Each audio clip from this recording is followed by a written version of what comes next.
নমস্কার, টিএনও নিউজে আপনাদের স্বাগত। আমি এআই নিউজ অ্যাঙ্কার পাখি।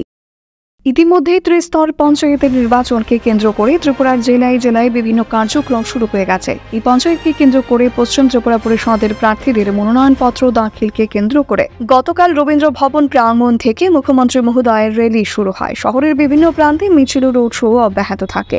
এই বিশাল মিছিলে মুখ্যমন্ত্রী মহোদয়ের সাথে বিজেপি সভাপতি রাজীব ভট্টাচার্য, মেয়র দীপক মজুমদার এবং অন্যান্য স্বনামধন্য ব্যক্তিগণ যোগদান করেছিলেন। পশ্চিম ত্রিপুরায় শুধুমাত্র যে ডক্টর মানিক সাহা মহোদয় র্যালিতে উপস্থিত ছিলেন তা নয়, উদয়পুর মাতাবাড়ি পঞ্চায়েত সমিতির ভারতীয় জনতা পার্টি মনোনীত প্রার্থীদের সমর্থনে মনোনয়নপত্র দাখিল র্যালিতেও অংশগ্রহণ করেছিলেন। উদয়পুরের মা ত্রিপুরেশ্বরী মন্দিরে গিয়ে মার পূজা দিয়েছেন, যাতে ত্রিপুরাবাসীর সুখ স্বাচ্ছন্দ্য মঙ্গল বয়ে আসুক রাজ্যবাসীর জীবনে।